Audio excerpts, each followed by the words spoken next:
Bismillahirrahmanirrahim. Assalamualaikum warahmatullahi wabarakatuh.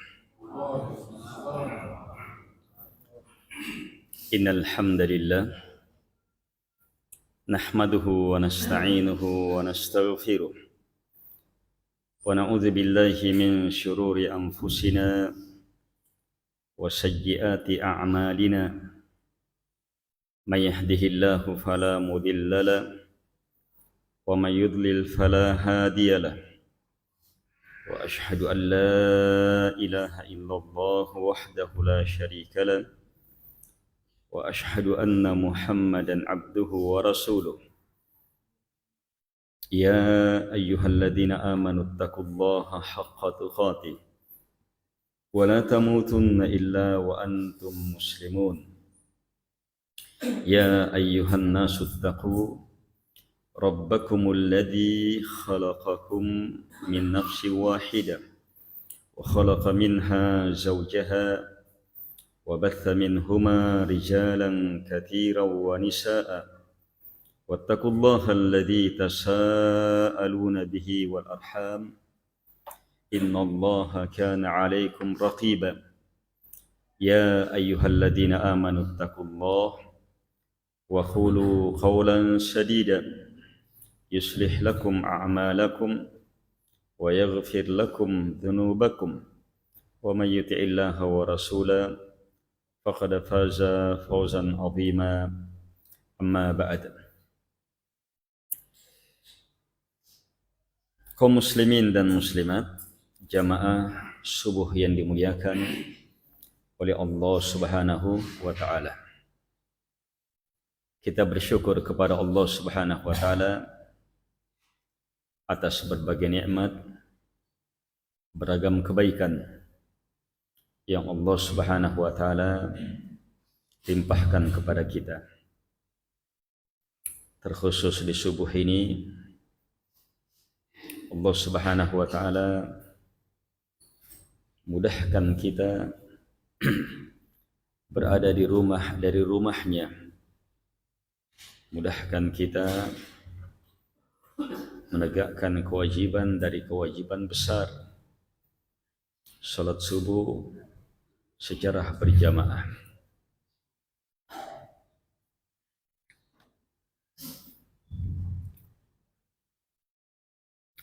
Berada di masjid adalah kebaikan yang sangat istimewa.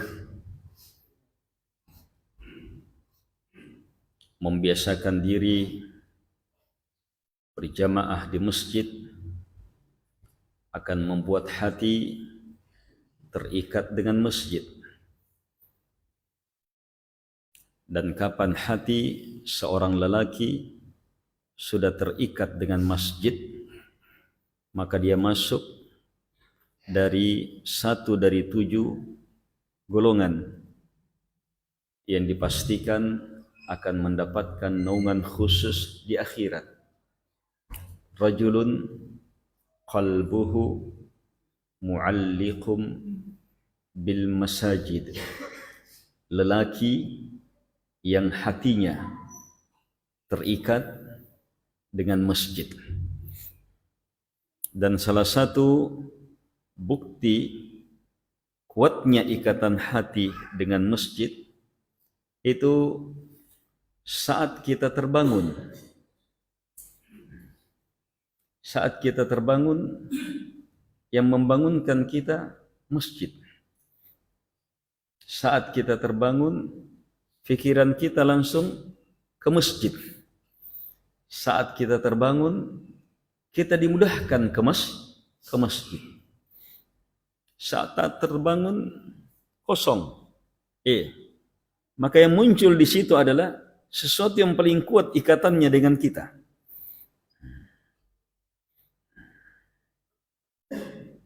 Itu salah satu ukuran kuatnya ikatan hati terhadap masjid. Karena itu bersyukur kemudahan yang Allah Subhanahu wa taala beri kepada kita sehingga Allah mudahkan, Allah takdirkan kita berada di masjid dari masjidnya. Kadang orang sudah sampai di masjid, tetapi kalau tidak diizinkan menegakkan ibadah di situ, sementara kita diizinkan pula. Bahkan sebelum sholat subuh, kita disempatkan menegakkan 2 rakaat sebelum subuh. Yang sama kita pahami, khairum minad dunya wa ma fiha. Lebih baik dari dunia beserta segala isinya. Ini jamaah, nikmat demi nikmat ini hendaknya kita syukuri. Manfaatkan betul, jaga betul nikmat ini. Nikmat solat, nikmat penghambaan yang merupakan maksud kita dicipta, hendaknya senantiasa kita jaga. Pertahankan, tingkatkan, jaga dengan mensyukurinya. Setiap kita mampu dituntun ke masjid, syukuri dengan mengokohkannya, maka pasti Allah tambah. Saat kita merasakan tambahannya, syukuri lagi dengan semakin mengokohkan ibadah itu, maka pasti Allah tambah lagi. Syukuri lagi, maka pasti Allah tambah lagi. Sebab la in syakartum la azidannakum. Jika kalian syukur, pasti saya tambah. Ini kalimat syarat dan jawaban, tidak mungkin lepas. Kapan ada kesyukuran, pasti ada tambahan. Itu pasti itu.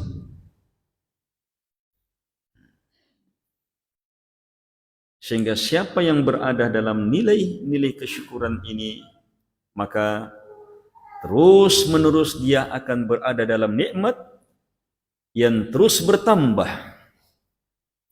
Kalau dia hidup di atas roda kesyukuran ini, maka itulah hidup yang terbaik, termulia. Cara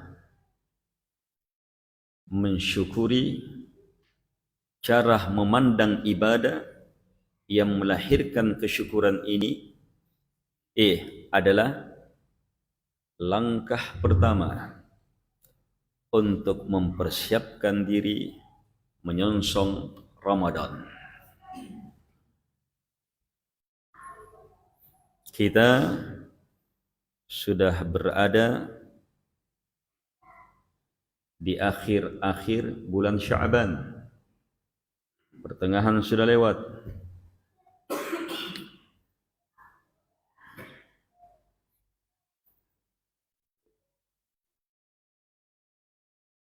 Kita sudah masuk, kemungkinan masuk 10 terakhir Sya'ban sudah. Itu kebaikan besar, nikmat besar.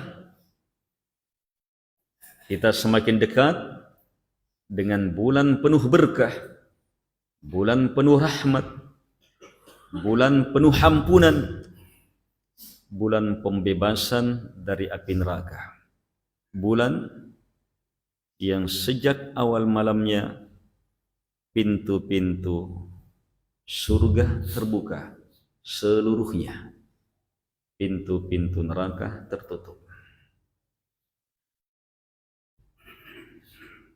Syukuri nikmat ini, manfaatkan betul nikmat ini, sambut dia dengan kebahagiaan, sikapi dia dengan kesyukuran, maka pasti akan ditambah apa yang Allah telah beri kepada kita pada Ramadan tahun lalu. Sebab la in syakartum la azidannakum. Jika kalian bersyukur, maka pasti saya tambah. Ini. Syukuri. Sambut dengan kebahagiaan. Sebab Ramadan sungguh merupakan keutamaan yang sangat pantas kita berbahagia karenanya. Allah Subhanahu wa taala berfirman, "Qul bi fadlillahi wa rahmatihi fabidzalika falyafrahu." Sampaikanlah, semata karena keutamaan Allah dan rahmatnya, semata karena keutamaan Allah dan rahmatnya, maka karena sebab itulah falyafrahu, hendaknya mereka farah, bahagia. Jadi memang Allah suruh kita berbahagia saat dapat apa? Fadl, keutamaan, saat dapat rahmat. Dan tak ada keutamaan lebih hebat dari bersama dengan Ramadan.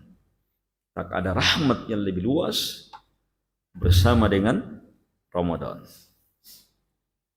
Dua orang sahabat bersamaan Islamnya. Sama solatnya, sama puasanya, sama ibadahnya, berjihadnya bersama, sama terus ini.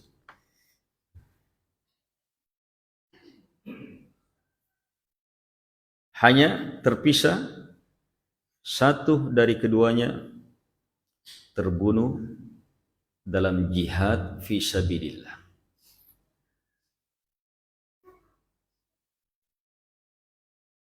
Dan jihad fi sabilillah, terbunuh sebagai syahid, itu puncak keberagamaan. Sahabatnya yang satu, tidak, masih diberi hidup setahun, yang akhirnya meninggal di atas pembaringannya. Meninggal biasa. Tapi seorang sahabat bermimpi. Dan mimpinya mimpi baik. Melihat ternyata yang meninggal terakhir, yang biasa-biasa saja meninggalnya, didahulukan masuk ke dalam surga.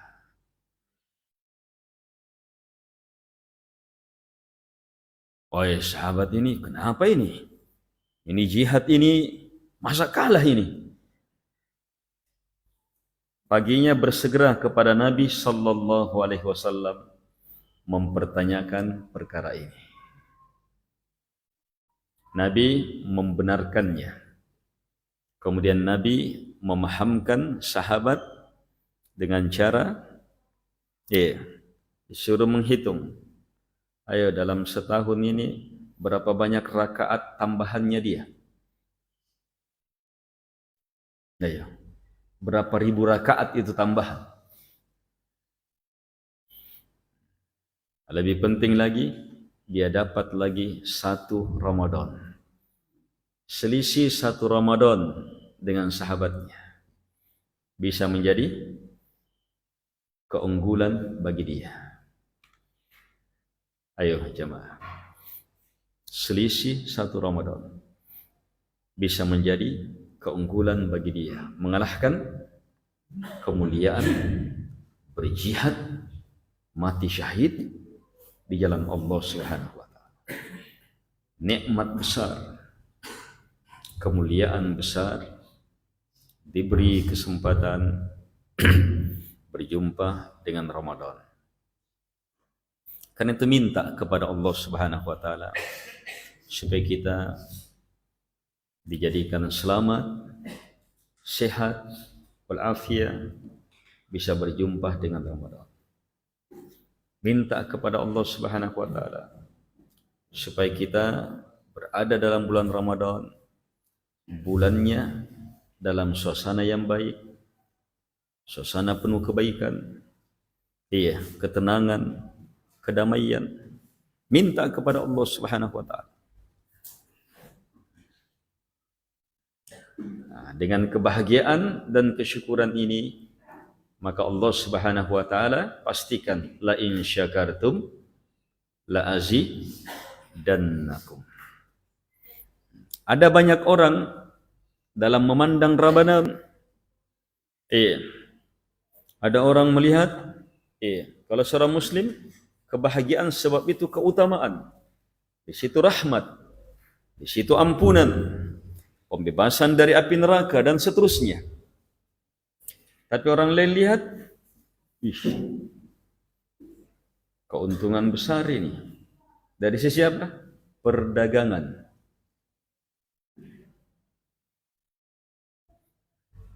Ada orang cari Ramadan, keuntungannya di bulan Ramadan bisa mengalahkan keuntungannya seluruh bulan dalam tahun itu.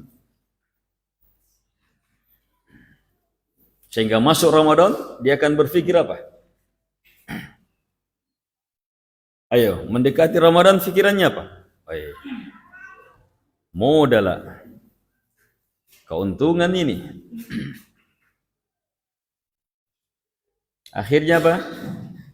Tersibukkan dengan berdagang, lupa akan perdagangan yang sebenarnya, yang pasti menyelamatkan dunia alam barzakh akhirat yang ada dalam bulan Ramadan. Lupa akan keuntungan yang sebenarnya yang berada dalam bulan Ramadan. Kalau sekedar kita berfikir Ramadan jamaah keuntungan, maka orang-orang kafir, para pedagang di luar Islam, itu menjadikan momen Ramadan justru lebih menarik daripada hari raya mereka. Orang Cina punya berapa hari raya, Imlek apa semuanya, itu tidak terlalu aneh. Tapi kalau Ramadan, habis-habisan itu, persiapkan itu untuk Ramadan. Jadi di situ keuntungan terbesar. Dan itu berkah dari berkah Ramadan. Tapi jangan sampai berkah yang kita dapat sama dengan yang diinginkan oleh orang-orang kafir. Maka apa bedanya kita dengan mereka? Karena itu jamaah, kalau kita lihat kisah para ulama pedagang, di antara mereka justru masuk bulan Sya'ban sudah berhenti berdagang. Bukan Ramadannya, di Sya'ban sudah berhenti, tutup toko sudah. Kenapa? Mau fokus persiapan supaya maksimal di bulan Ramadan.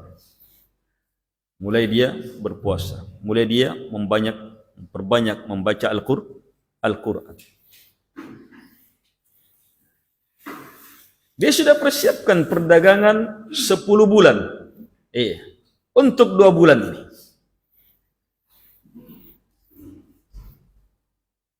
Cari uangnya 10 bulan. Untuk keperluan hari dipersiapkan 2 bulan ini. Supaya bisa dapat perdagangan yang sebenarnya, yang bisa menyelamatkan dia, keluarganya, kerabatnya dari api neraka, memasukkan ke dalam surga.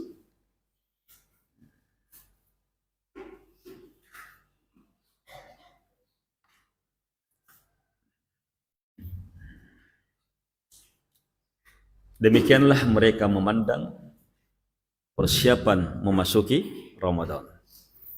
Bahkan di antara mereka sudah bersiap di bulan sebelumnya, Rajab. Mereka memandang Ramadan itu bulan panen. Ya. Panen itu perlu penanaman, persiapan lahan, tanam, tabur benih, cabut benih, tanam. Kalau misalnya nanam padi,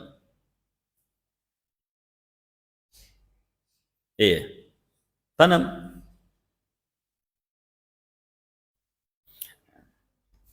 Itu di Rajab. Di bulan Sya'ban mereka rawat, mereka siram, mereka pupuk, dan seterusnya.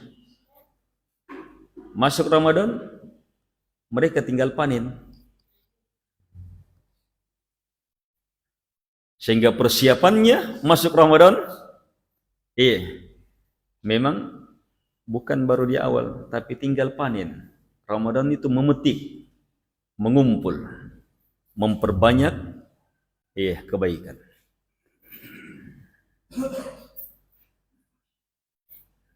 Itu kalau kita memandang Ramadan apa? Mengumpul kebaikan, dan memang benar seperti itu. Kalau kita memandang Ramadan bulan mujahadah, pengerahan segenap kemampuan, maka justru di situ harus berpikir bersiap. Sebab sesuatu yang akan kita kerahkan segenap kemampuan itu harus betul melalui persiapan-persiapan. Lihat misalnya, kalau orang main bola, saat orang main bola, berapa waktunya itu?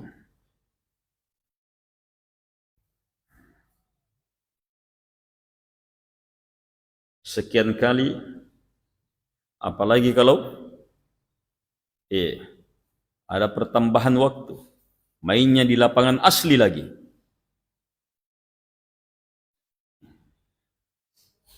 Itu habis-habisan lari, habis-habisan menendang, habis-habisan berlomba, habis-habisan berpikir, mengatur strategi, dan seterusnya. Kalau tidak ada pemanasan, tidak ada persiapan, kira-kira gimana? Bahkan pemain-pemain yang paling hebat, persiapannya paling banyak. Kalau tidak ada persiapan, biar jago bola, tidak ada persiapan, langsung masuk. Satu kali lari, minta keluar sudah. Kosong nih. Tidak bisa dikejar, tidak bisa mengejar.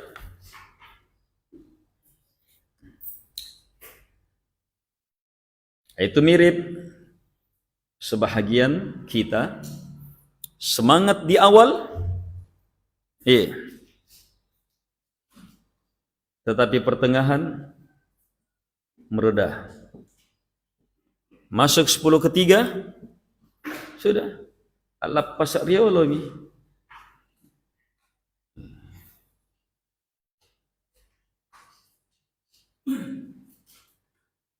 Sepuluh awal masjid, 10 kedua atin romami, 10/3 sibuk di pasar nih, mal-mal. Di pasar sudah lebaran sejak awal Ramadan.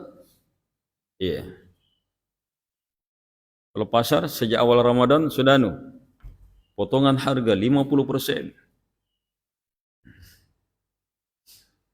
Masuk 10 terakhir, takbiran sudah orang di mal-mal.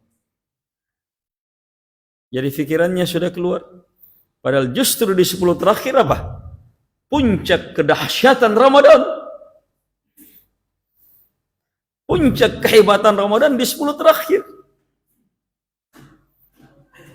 Dan Nabi bersabda, innamal a'mal bil khawatim. Amalan itu tidaklah diukur, tidaklah dilihat kecuali pada akhirnya. Apa akhirnya? Bagaimana akhirnya?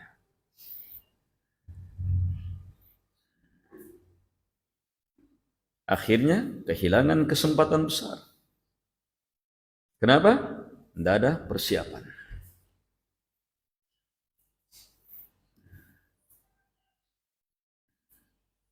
Jadi kita pandang Ramadan itu sebagai apapun, maka tetap harus ada persiapan.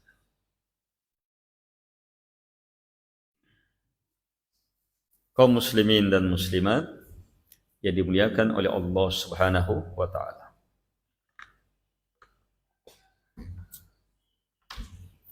Jadi pertama, sambut dengan kebahagiaan, kesyukuran. Alhamdulillahirabbil alamin. Syukuri betul. Selanjutnya bersiap. Apa persiapannya selanjutnya? Di bulan Sya'ban Nabi banyak berpuasa. Sebagian orang di bulan Sya'ban penuh dengan kelalaian. Pikirannya pokoknya punna rumallangan tu tina munakulle. Kalau Ramadan itu sudah tidak bisa. Jadi yang mau korupsi memang mau. Yang mau anu memang mau. Minimal apa? Rekreasi memang apalagi pekan terakhir Sya'ban terakhir itu habis-habisan itu biar bukan hari libur, kalau pekan terakhir full tempat rekreasi.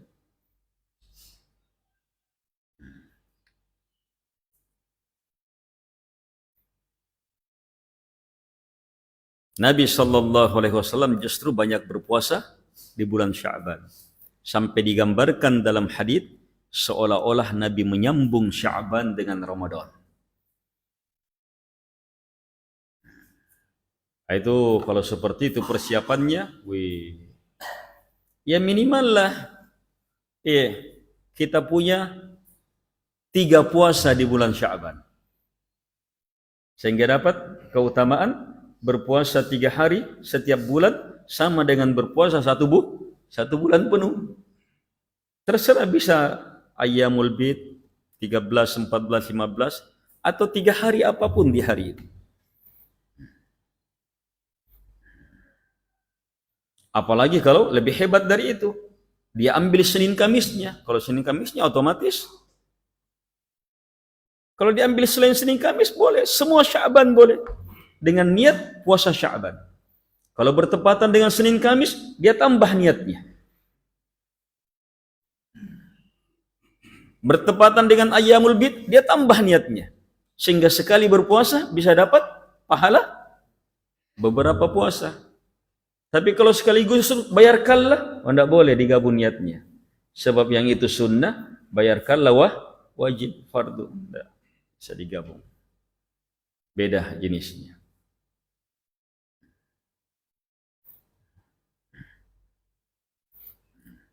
Dengan berpuasa, puasa Ramadan itu mudah. Dengan berpuasa, kita tidak perlu apa? Baru mengulang-ulang hukum. Apa hukumnya ya? Sahur itu bagaimana? Bagaimana berbuka? Bagaimana? Bahkan dengan berpuasa sebelumnya, badan kita sudah dibiasakan. Badan sudah terbiasa. Masuk Ramadan itu bukan orang yang baru mau start, bukan orang yang baru mau pemanasan, bukan orang yang baru mau menanam. Tetapi langsung full gas. Sehingga dia langsung panen besar.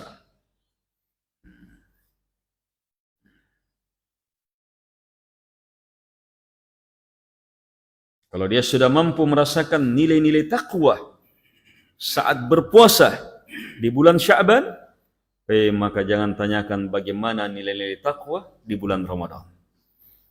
Kalau dia mampu merasakan keikhlasan dengan berpuasa di Sya'ban, jangan tanyakan panen keikhlasannya nanti.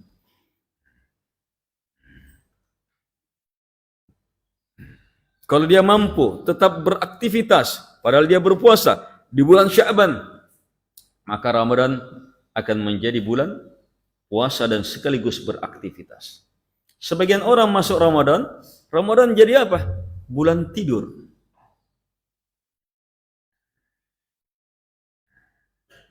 Ia capek, ngantuk, betul-betul capek, ngantuk, tidur. Tapi sebagian orang justru menjadikan apa Ramadan? Puasa kan tinrom deh. Supaya cepat dapat waktu berbuka. Ada yang sampai sahur. Salat subuh, masih sempat salat subuh. Tidur sampai asar. Duhur asar di jamak kasar. Tinggal dia jamak duhur asar. Habis itu, dekat maghrib ini. Tidur lagi deh.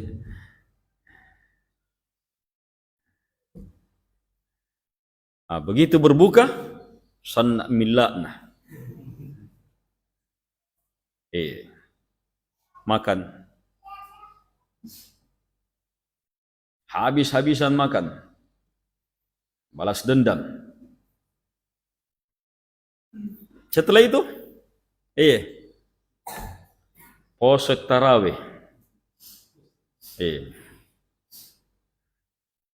Kalau sempat tarawih, kalau tidak,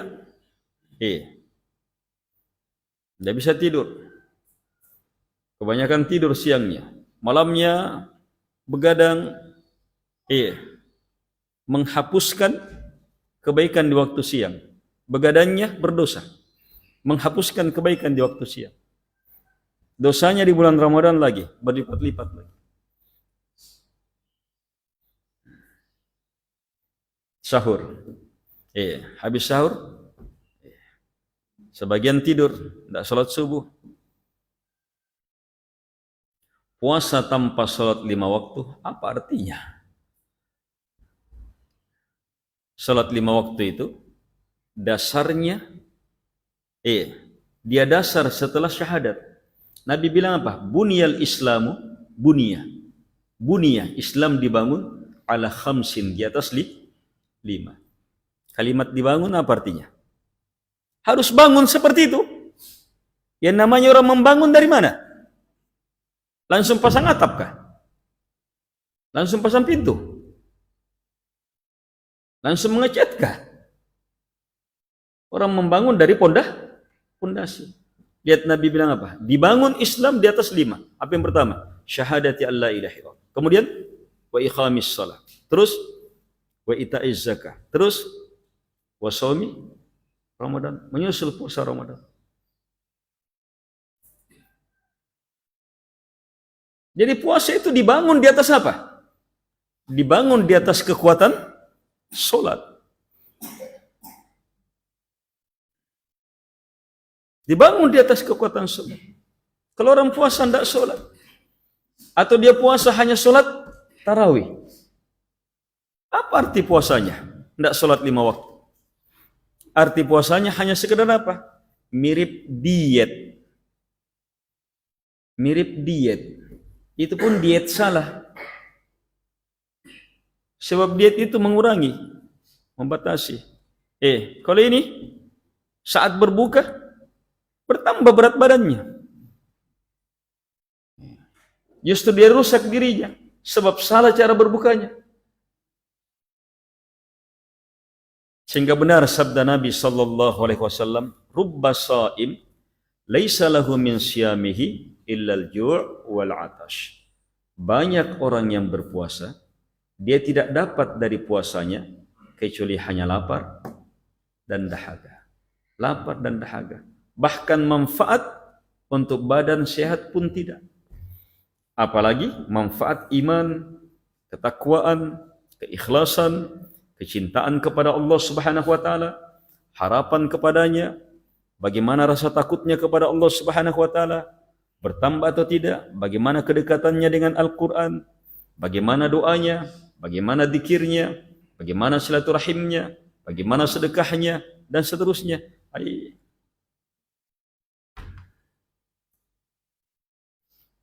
Kaum muslimin dan muslimat yang dimuliakan oleh Allah Subhanahu wa taala.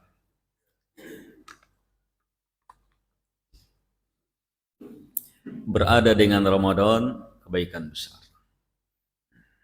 saat kita bersiap juga jamaah, berpuasa misalnya, kita sudah berniat, insya Allah Ramadan ini, puasa saya, ininya saya, itu ibadah-ibadah Ramadan dia sudah niatkan, akan meningkat insya Allah.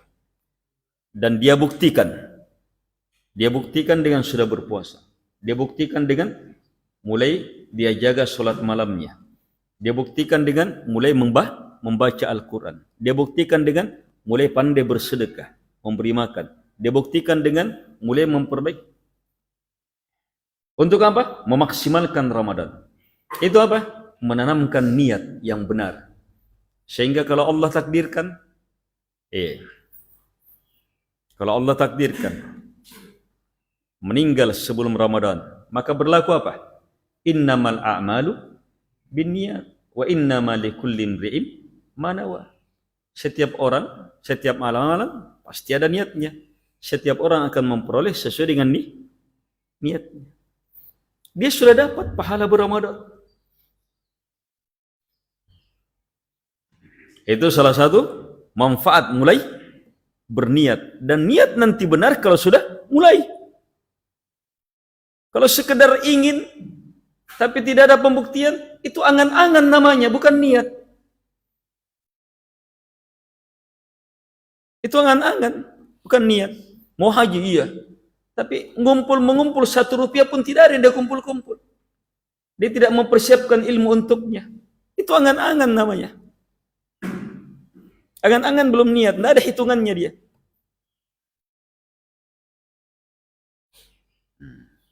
Kalau kita sudah memulai, ya itu niatnya luar biasa. Semakin besar niatnya, semakin besar pahalanya.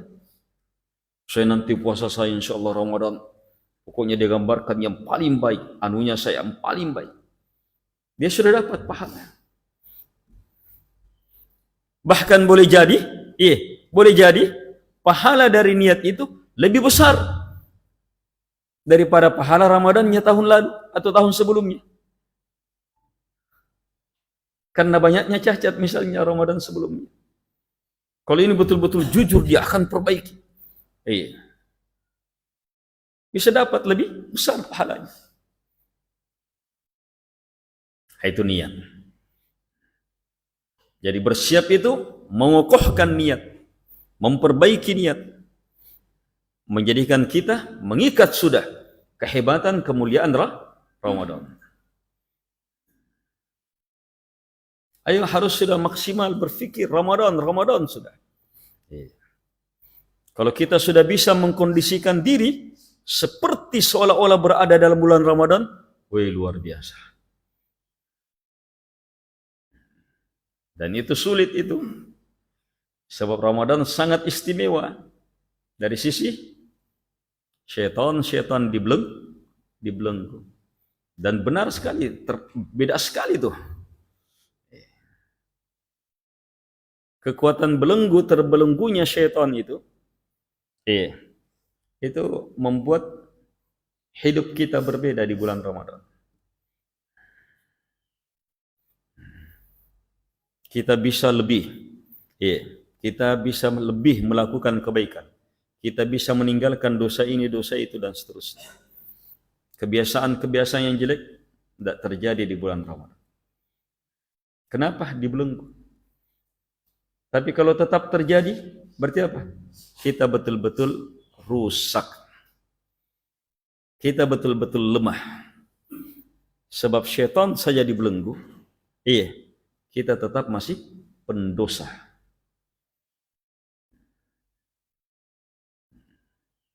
Syaitan sudah dibelenggu, kita tetap masih kalah dengan godaan yang ada di HP. Syaitan saja masih dibelenggu, kita tetap masih kalah dengan godaan harta. Syaitan dibelenggu, kita tetap masih kalah dengan godaan wanita. Syaitan dibelenggu, kita tetap masih kalah dengan godaan barang-barang haram, perkara haram, dan seterusnya. Kaum muslimin dan muslimat yang dimuliakan oleh Allah Subhanahu wa taala. Karena itulah di antara persiapan terbesar menyambut Ramadan adalah bertaubat. Kembali segera kepada Allah Subhanahu wa taala. Memperbanyak istighfar, memperbanyak ampunan. Kembali bertaubat. Masuk Ramadan dengan taubat, luar biasa. Ingat, Ramadan banyak sekali kebaikannya, kemuliaannya. Tapi coba lihat, ketika Nabi naik tangga, perkara ampunan dalam bulan Ramadan itu saja yang Nabi singgung. Padahal bulan Ramadan apa? Ada surga, pembebasan dari api neraka, ada rahmat, ada keberkahan, ada ini banyak sekali. Tapi saat Nabi naik tangga, Nabi bilang amin. Tangga pertama, tangga kedua amin, terima ya Allah. Tangga ketiga amin, kabulkanlah ya Allah. Kenapa? Setelah ditanya, Nabi bilang di tangga pertama Jibril datang dan mengatakan celaka mereka yang Ramadan datang, kemudian Ramadan berlalu dan dosanya tidak terampuni.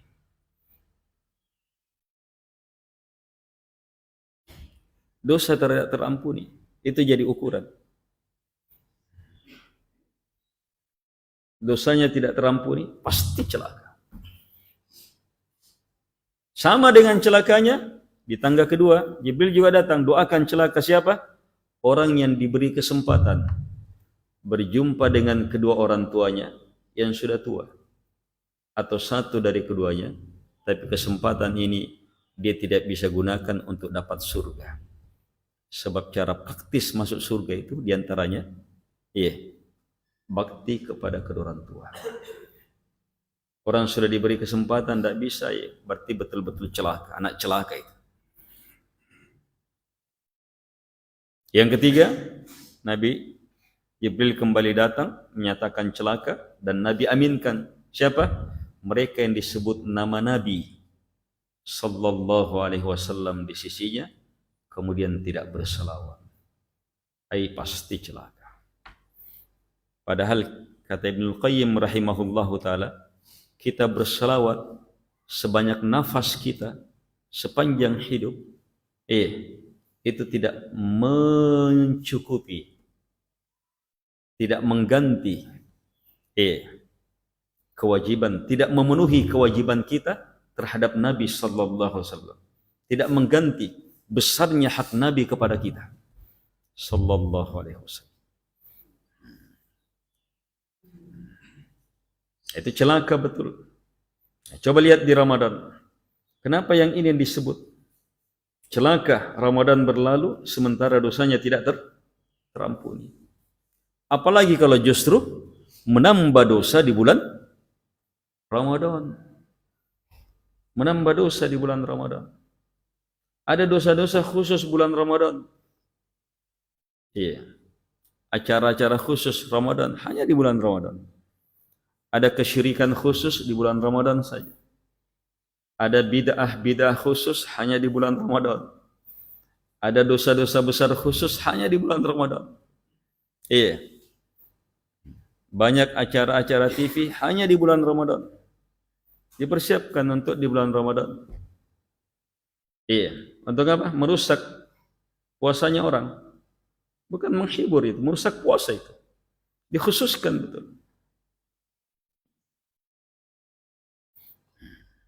Sadar tidak sadar merusak Ramadan.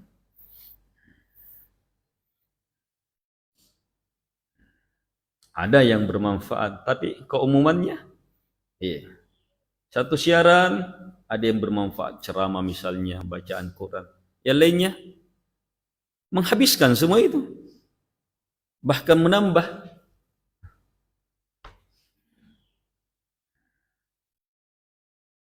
Kaum muslimin dan muslimat yang dimuliakan oleh Allah Subhanahu wa taala. Taubat sebelum memasuki Ramadan itu luar biasa. Sehingga masuk Ramadan itu kenikmatan hidup sebagai hamba yang kembali kepada Allah Subhanahu wa taala itu luar biasa di bulan Ramadan. Di situ kita bisa kumpul ampunan sehebat-hebatnya di bulan Ramadan. Gimana mempersiapkan ampunan di bulan Ramadan? Taubat, perbanyak dikir-dikir, doa-doa yang menjadi penggugur dosa, seperti Sayyidul Istighfar, pimpinannya istighfar, dibaca pagi dan sore hari. Siapa yang baca dalam keadaan yakin terhadapnya, maka dijamin masuk surga, kata Nabi. Nabi sendiri yang menamakannya Sayyidnya istighfar. Sayyid apa? Seperti Nabi Muhammad sallallahu alaihi wasallam. Beliau bersabda, "Ana sayyid waladi Adam." Saya sayyidnya semua anak cucu Adam. Artinya pemimpin, pemukanya, yang terbaiknya. Ini ada sayyidnya istighfar. Allahumma anta rabbi, la ilaha illa anta, khalaqtani wa ana abdu, wa ana ala ahdika wa wa'adika mastata'atu. A'udzu bika min syarri ma sana'tu. Abu'u laka bi ni'matika 'alayya wa abu'u bi dhanbi faghfirli fa innahu la yaghfiru dzunuba illa anta. Mau mendapatkan istighfar terhebat, belajar dari sayyidnya istighfar.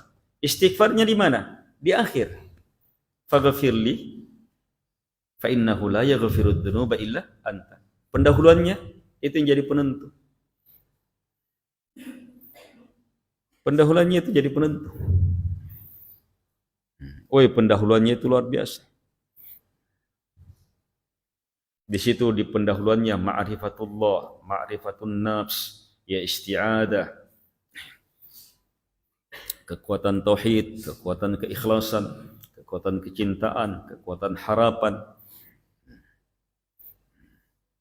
pernyataan kesadaran. Minimal abu'u laka bi ni'matika alayya wa abu'u bi dambi. Abu'u laka itu sebelum kita baca faghfirli, itu yang dibaca. Abu'u laka bi ni'matika alayya. Abu'u laka, saya akui ya Allah, nikmat demi nikmatmu kepadaku. Jadi kalau kepada Allah, tidak ada yang dia pandang kepada Allah kecuali hanya Allah maha pemberi nikmat, maha baik. Terus wa abu'u bidambi, terhadap dirinya dia tidak melihat kecuali dirinya apa? Kurang, cacat, kurang, cacat, kurang, cacat. Itu saja yang dilihat pada diri.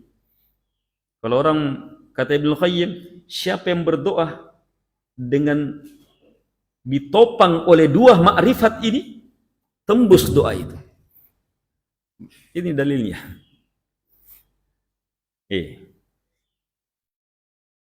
Kesadaran penuh maha baiknya Allah kepada dia.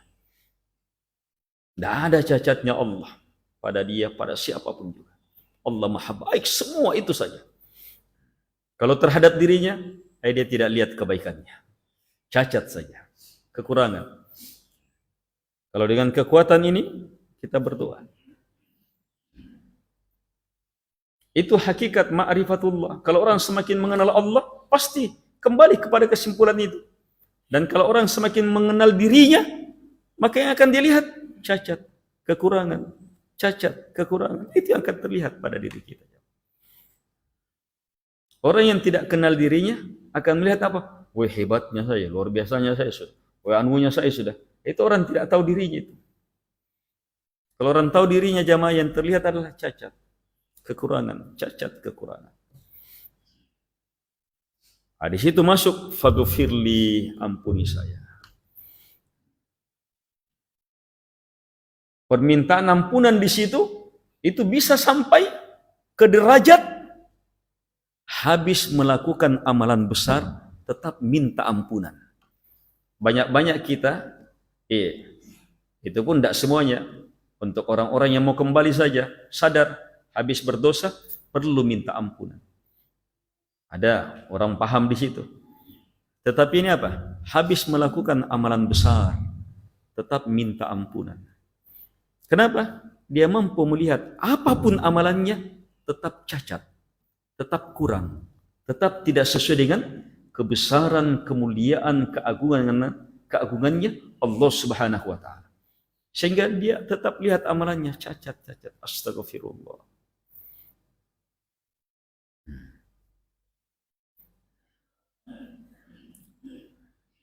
Belajar di situ. Perbanyak subhanallah walhamdulillah wala ilaha illallah wallahu akbar. Itu penggugur dosa paling hebat. Sampai Nabi lihat bagaimana Nabi pahamkan? Nabi melihat pohon, lagi musim kering saat itu. Kemudian Nabi goyang pohon itu, berguguran daunnya, jatuh rontok daunnya itu.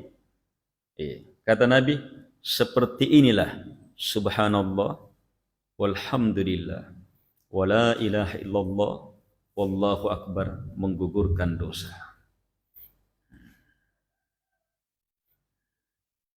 Jangan lupa gugurkan dosa setiap habis duduk. Duduk apapun, duduk bermajelis ilmu, duduk di warung kopi, duduk di pinggir jalan, duduk bercakap-cakap singkat, duduk habis dari kelas, duduk habis sholat, baca kafaratul majlis, subhanakallahumma wa bihamdik, asyhadu an la ilaha illa anta, astaghfiruka wa atubu ilaik. Akhirnya apa? Astaghfiruka wa atubu ilaik. Gugur semua kesalahan saat bermajelis.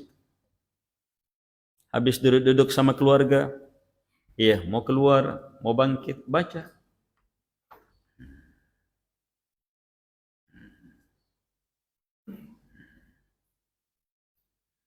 Ini perbanyak doa-doa seperti itu. Itu penggugur dosa semua. Atau langsung astaghfirullah wa atubu ilaih. Dalam sehari 100 kali. Itu luar biasa. Dan ada bacaan ini menggugurkan dosa sangat banyak. Berapapun banyaknya akan gugur.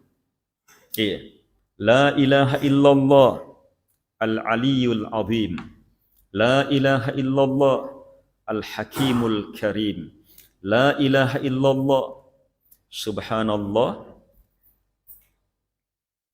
rabbus samawati sab' wa rabbul arshil azim. Alhamdulillahi rabbil alamin. Ini dalam hadis yang dikuatkan oleh ahli hadis. Ini menggugurkan dosa. Atau astaghfirullah alladzi la ilaha illahu al-hayyul qayyum wa atubu ilaih. 3 kali. Maka kata Nabi, gugur dosa walaupun sebanyak buih di lautan.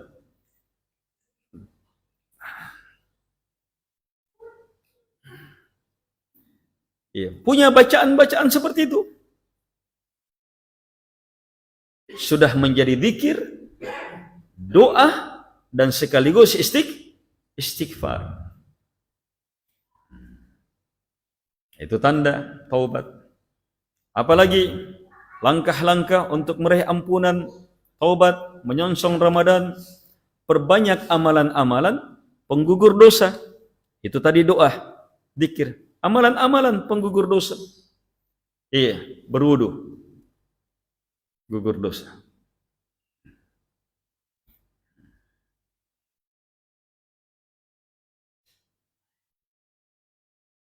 Apalagi kalau habis berwudu, dia baca Allahumma ghafirli dzambi wa wassi'li fi dari wa barik li fi rizqi. Allahumma ghafirli dzambi. Ya Allah, ampuni dosa saya. Wa wassi'li fi dari, dan perluas untukku rumahku. Wa barik li fi rizqi, dan berkahi saya dalam rezekiku. Itu doa dibaca habis wudu. Itu jarang diajarkan. Saya juga belum mahir mempraktekkan itu. Tapi itu termasuk bacaan yang para ulama sebutkan, Itu sebab-sebab terampuninya dosa. Permintaan pertama, sebab rumah akan terasa luas. Rumah akan jadi kebaikan. Rezeki akan berberkah. Baca habis berwudu. Kalau dia tambah dengan bacaan wudu yang lainnya, semakin hebat pengguguran dosanya. Langkah ke masjid, ayo, satu langkah gugur dosa, terangkat derajat. Kalau tambah jauh rumahnya, lihat luar biasa langkah ke masjid. Masuk ke masjid, sholatnya apanya semuanya, itu seluruhnya pengguguran dosa. Sholat kata Nabi, setiap orang yang datang ke masjid, itu apa? Datang dengan memikul dosanya di pinggungnya. Ikut itu dosa, tidak bisa lepas. Sehingga saat dia sholat, begitu dia rukuk, jatuh itu kalau di atas. Kalau orang rukuk, jatuh itu. Apalagi saat sujud. Itu sholat dalam menggugurkan dosa.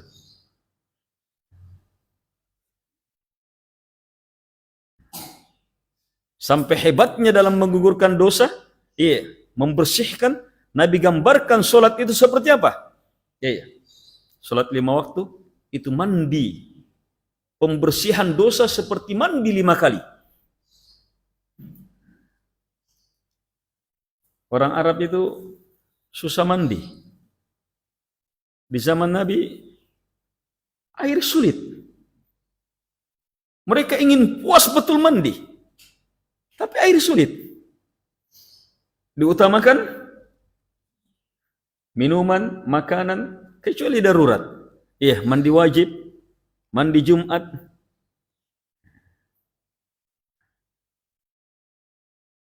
Sehingga kalau betul-betul kalau banyak air, mereka betul-betul akan puas betul mandi.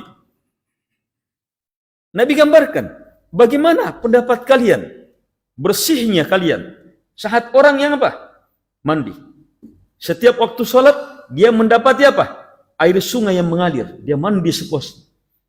Sholat seperti itu lagi, seperti itu. Kira-kira apa? Gimana bersihnya orang itu? Seperti itu sholat. Kata beliau sallallahu alaihi wasallam. Itu amalan hebat penggugur dosa. Hanya akan jadi betul-betul hebat saat kita niatkan untuk menggugurkan dosa kita. Di situ anunya kita berwudu tapi tidak berniat untuk gugurnya dosa. Sehingga kurang. Kita melangkah ke masjid tidak menginginkan. Sehingga kurang. Kita sholat ingin dapat pahala ini, tapi tidak ingin gugur dosanya, sehingga kurang. Niat. Apalagi amalan penggugur dosa yang sangat hebat. Ini luar biasa. Sedekah. Dan ini sedekah itu persiapan tersendiri masuk Ramadan. Jangan masuk Ramadan kemudian menjadi orang yang tidak pandai bersedekah. Rugi besar. Rugi besar. Masuk Ramadan tidak pandai bersedekah, tidak pandai memberi, tidak pandai berbagi. Rugi besar. Dan dalam pengguguran dosa ini sedekah. Lihat wanita yang berzina, kehausan, turun ke sumur, minum sepuasnya, begitu naik apa yang terjadi? Dilihat anjing, bukan manusia, anjing, kehausan. Muncul kasih sayangnya. Singkam matodongan nene. Muncul kasih sayangnya. Dia turun, dia buka sepatunya, dia isi air, dia minumkan sampai dia gigit. Dia minumkan. Dengan sebab itu gugur dosanya. Masuk ke dalam surga. Padahal dosanya tidak tanggung-tanggung. Hanya sekedar sedekah, bukan airnya juga. Anjing lagi. Terus gimana lah kalau uangnya? Manusia yang dikasih. Anak istrinya, kerabatnya, dari sesuatu yang halal. Dikasih, luar biasa. Caranya dalam menggugurkan dosa itu sedekah. Iya. Itu sedekah ikhlas semata karena Allah Subhanahu wa taala, didasari kasih sayang, rahmah betul, maka apa? Itu menurunkan ilham, petunjuk ke dalam hati, hilang keinginan mau berdosa. Hilang keinginan mau berdosa. Itu. Hilang keinginan mau berdosa. Sehingga apa? Bertobat dia. Seperti itu para ulama jelaskan hadits ini. Jadi tidak langsung itu. Ya, prosesnya hilang. Seorang pemuda, Syekh Abdul Razak bercerita. Dia dengar dari orang yang langsung dengar ceritanya pemuda. Pemuda pakan-pakan di kompleksnya. Peminum. Tiba-tiba, wih, jamaah paling mantap di masjid. Ditanya. Ini yang tanya, Syekh dengar dari orang. Tanya dia, kenapa? Gimana? Apa sebabnya kamu ini? Katanya, malam itu, dia keluar dengan uang pas-pasannya untuk beli minuman. Tapi ternyata dia lihat seekor kucing atau anjing. Kucing, seingat saya kucing. Kucing, kedinginan, kelaparan. Muncul sifat kasih sayangnya. Tidak jadi dia beli untuk minumannya. Dia belikan susu. Kasih minum ini. Dia hangat-hangatkan. Katanya sejak itu tidur dia besoknya hilang. Tidak ada keinginan mau minum lagi. Itu keikhlasan sedekah. Mengantar kekuatan tobat yang sangat hebat. Dan sedekah, banyak sekali keutamaan. Ini ikhwah. Ini amalan yang harus kita persiapkan. Inti seluruh amalan adalah, apapun persiapan kita, adalah siapkan hati kita, perluas hati kita, diisi dengan keikhlasan, dalam artian kemurnian cinta hanya kepada Allah, kemurnian harapan hanya kepada Allah, kemurnian takut hanya kepada Allah Subhanahu wa taala. 3, cinta, harapan, takut. Isi itu. Saya katakan tadi, perluas. Bagaimanapun hebatnya Ramadan mengisi kita, tapi kalau yang kita miliki hanya 1 gelas, tetap hanya 1 gelas. Padahal tumpahan rahmat, keberkahan, kebaikan bulan Ramadan itu tidak ada habisnya. Tapi kalau yang kita punya, yang kita punya sedikit, tetap hanya itu isinya.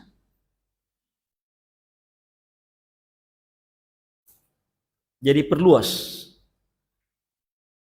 hati. Perluas hati.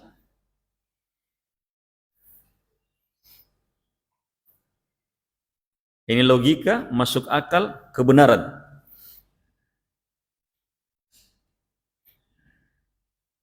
Kalau hati kita sempit tetap. Ramadan itu ibarat orang disuruh masuk, ambil terserah semaumu. Tapi kalau kita masuk hanya bawa 1 kantong, atau tidak bawa kantong, hanya mengandalkan kantong bajunya, maka apa yang kita bawa keluar? Hanya itu saja. Tidak ada yang bisa diisi. Coba antum masuk dengan apa? Bertonton. Tidak tahu berapa mobil kontainer antum bawa masuk untuk diisi penuh. Coba miliki hati seperti itu.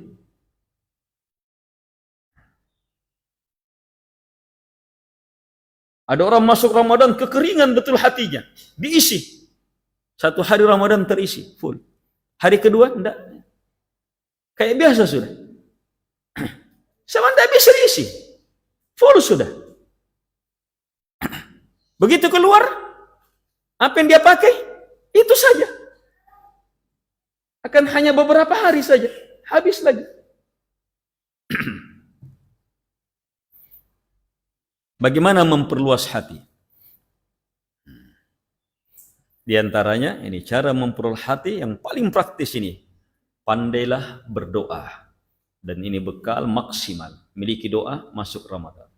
Rugi besar tidak punya doa. Sebab orang masuk Ramadan, itu Ramadan pagi, siang, malamnya doa mustajabah semua. Rugi orang. Apalagi saat berpuasa. rugi orang. Itu doa mustajabah. Nah, saat berdoa kita bisa perluas hati. Caranya apa? Doakan orang lain. Ikhlaskan diri, doakan orang lain. Minimal saat baca ihdina. Apa ihdina? Ihdina siratal mustaqim. Ihdina, beri kami. Siapa kami? Ikutkan yang lain.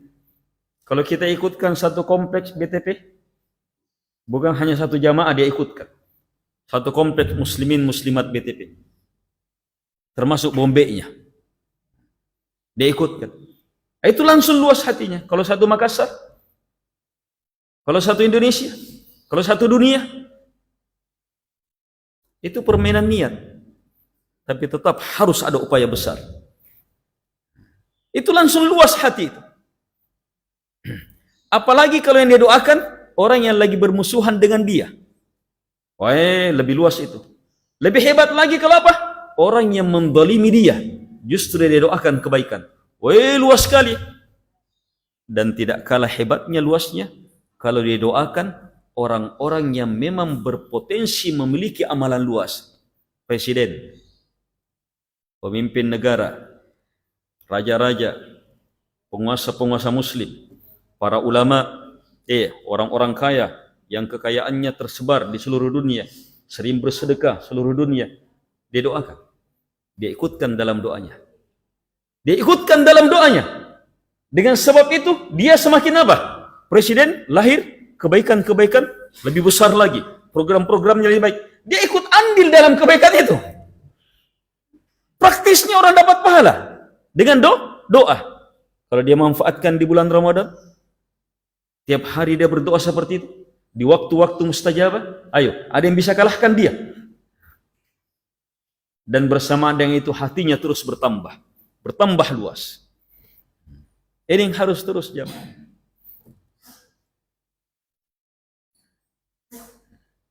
Nah, di antara cara memperluas hati adalah itu saat hawa nafsu bergejolak, maka apa?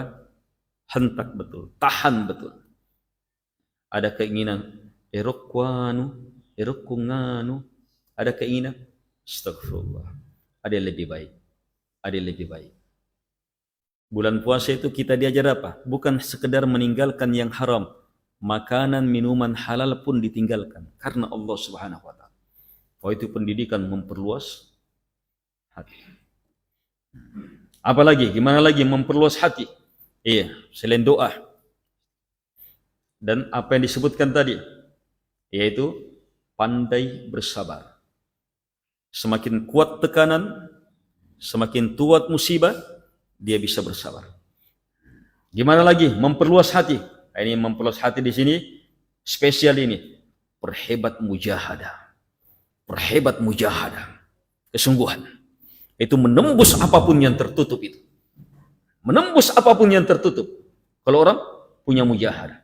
Mujahadah dalam belajar, mujahadah dalam menuntut ilmu, mujahadah dalam dia sudah lemah, capek, bosan sudah.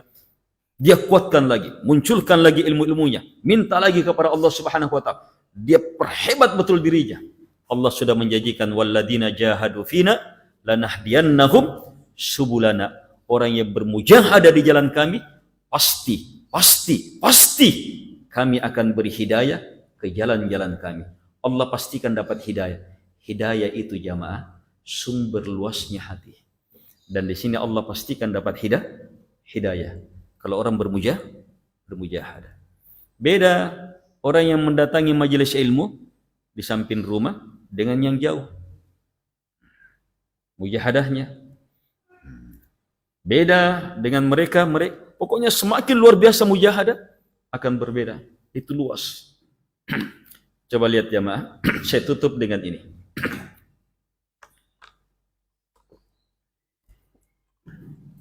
Nabi bersabda, sabaqa dirhamun mi'atu alfi dirham.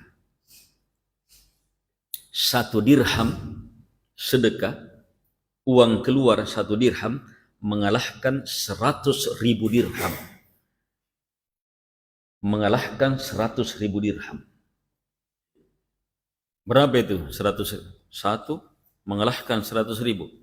Besar tidak? Dia bisa kalahkan 100.000. Mungkin kita belum tergambar sebab kita tidak tahu nilai dirham. Kita ganti. Sama saja. 1 dirham ganti dengan 1 lembar uang merah. Kan 1 juga. 1 lembar ini uang merah mengarahkan 100.000 lembar uang merah. 100.000 lembar uang merah berapa itu? Ayo pedagang. 100.000 kali 100.000. 10 miliar. Berapa 10 miliar itu? 10 kali 1.000 juta. Biasanya orang enggak, apa itu miliar? Juta jadi dia tahu. Tahu kok 1.000 juta? Ay. 1.000 juta. Apa bentuk? Itu baru namanya 1. 10 kalinya itu.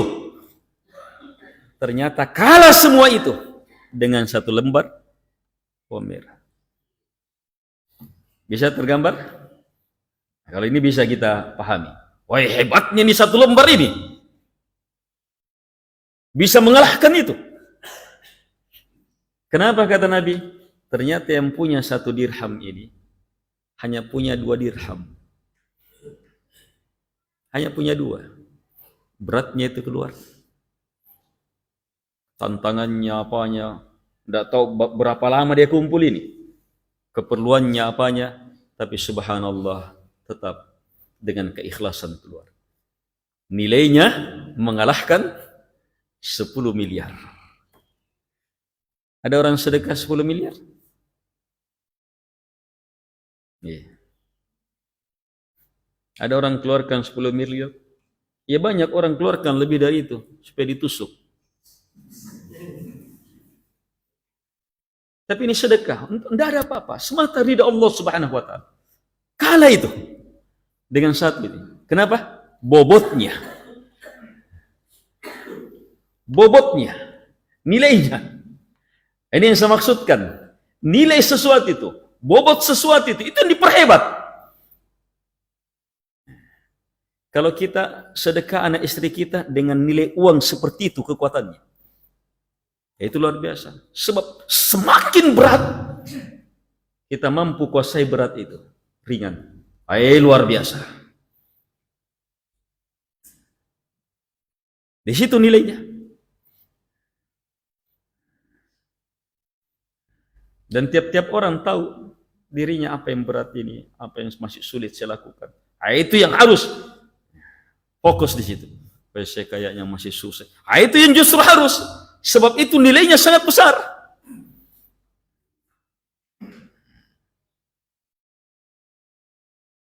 Ini jamaah. Itu sebenarnya hakikat takwa. Sebab disitulah kekuatan yang terkumpul di dalam. Nabi bilang apa? At-taqwa huna. Takwa itu di sini. Itu tadi. Dan di situ yang bermain adalah kecintaan kepada Allah. Harapan kepadanya, takut kepadanya, pengagungan kepadanya, pemuliaan kepadanya. Di situ bermain ilmu-ilmu agama, semakin benar, semakin baik, semakin kuat itu untuk mendorong diri untuk apa? Yang berat tetap ringan. Ini jamaah. Semoga menjadi bekal singkat untuk menyongsong Ramadan penuh berkah, penuh kebaikan, penuh rahmat, penuh ampunan, pembebasan dari neraka, bulan takwa, bulan Quran, bulan puasa, bulan beragam kebaikan dan kemuliaan. Dan semoga Allah Subhanahu wa taala menjadikan kita ke dalam golongan hambanya yang mampu mendengarkan kalimat-kalimat baik dan mengikutinya dengan sebaik-baik pengikutan. Allahumma inna nas'aluka bi anna lakal hamd la ilaha illa antal mannan badi'us samawati wal ard ya dzal jalali wal ikram ya hayyu ya qayyum antarzuqna ilman nafi'a wa amalan mutaqabbala wa qalban khashi'a wa da'watan mustajabah wa rizqan tayyiban innaka antas sami'ul alim wal jawadul karim. Wa sallallahu ala Muhammad wa ala alihi wa sahbihi wa sallam tasliman katsira. Wa akhiru da'wana anil hamdulillahi rabbil alamin. Wassalamu alaikum warahmatullahi wabarakatuh.